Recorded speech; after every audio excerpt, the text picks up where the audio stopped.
As Ukraine approaches 100 days of war, President Zelensky once again calls for more military help from Western nations. The Ukrainian President Zelensky, has repeated his call for Western countries to increase the delivery of weapons.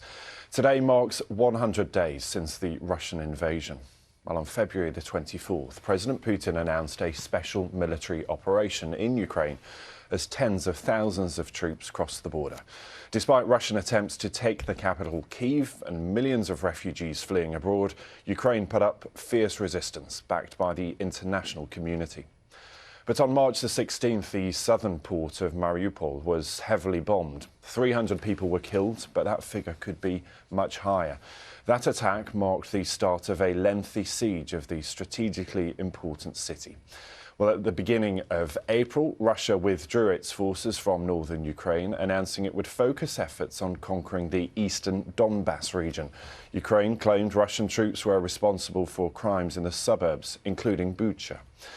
Well, this week there is intense fighting near the city of Severodonetsk. President Zelensky says Russia is now in control of a fifth of Ukraine's territory, and up to 100 soldiers are dying every day. Well, many of those who fled Ukraine in the early stages of the war are now returning, including a baby boy called Fedir, who was born in a shelter on the second day of the war. Our correspondent James Waterhouse has been to meet him and his family. A bubble of innocence in a world ruptured by war. However, Fedir doesn't know any different. He was born on the 25th of February, the second day of this invasion. So what kind of Ukraine will he grow up in? Our country is really good, and maybe it's like price that we need to pay for our kids to live in a better world, in a better country. Victoria ended up giving birth in this hospital basement, shielded from 50 other people. Despite the turbulent start to her son's life, she's certain of the values she wants to instill. I told him to appreciate and to be grateful to people of his country and trying to keep special Ukrainian spirit. 100 days ago, the front line came to Kyiv's doorstep. Towns like Irpin bore the brunt, with people and pets desperate to get out. But the Russian troops ultimately couldn't get in. There is still, though, a giant question mark over whether they will come back for Kyiv. That hasn't put the city off, though, trying to heal.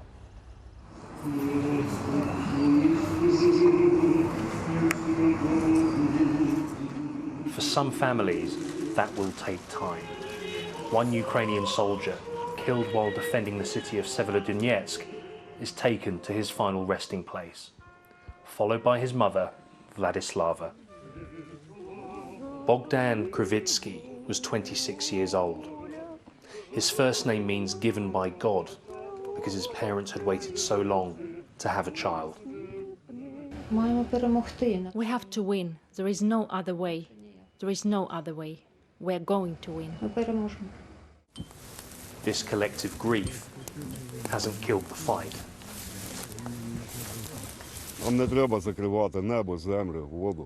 We don't need the sky, ground or sea to be closed. Let them come here. It will be easier to kill them on our land. We need weapons. We'll take care of the rest.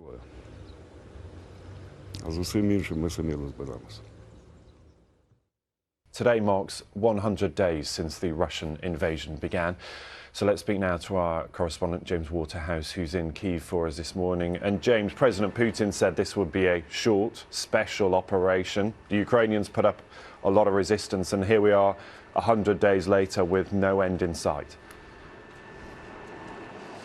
That's exactly right, Ben. On the 24th of February, it was at 10 to 5 that Kyiv and so much of Ukraine woke up to the sounds of explosions, low-flying fighter jets, and to the sight of advancing armoured Russian columns. It came with an address from Vladimir Putin that he was launching a so-called special military operation to rid Ukraine of the Nazis who run it, a totally baseless and false justification. But nevertheless, in they moved. The capital found itself on the front line. We now talk on the 3rd of June, where Russia's ambitions have shifted and shrunk. We are seeing a land corridor now taken by the Russians, a fifth of Ukraine, a front line that stretches more than 600 miles. We are seeing more and more cities surrounded and effectively destroyed, with people caught in the crossfire. Vladimir Putin is making some gains in the east, but Ukraine is holding its ground. But Kyiv would dearly love to do more, but it can't as things stand. And that is why we find ourselves with the path to peace being no more clear. And James, I know you've covered many of those 100 days for us on the BBC, and you've followed events as they've unfolded, and we've seen very different strategies emerging, and now it really seems that that focus is in the east of the country, away from places, say, in Kyiv or Lviv in the west. The east really now is the focus of all of the military operation. It is in terms of boots on the ground, in terms of Russian soldiers trying to move in and try to eventually take cities. The regional governor in Luhansk, Sergei Segai, has conceded, saying, look, if I'm instructed to let Severodonetsk fall, another surrounded city, then so be it if it's for the greater good of the war. The rest of Ukraine is within long-range Russian missile strikes, but Ukraine itself this week is set to receive its own long-range missiles from the US. The hope here is that it will be a game changer.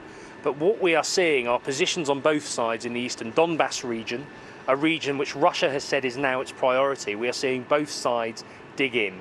Ukraine is launching some counter-offensives. The Russians are plagued by low morale in some areas, but they are replenishing, and at the moment they do have a numerical advantage, and they are outgunning defending troops.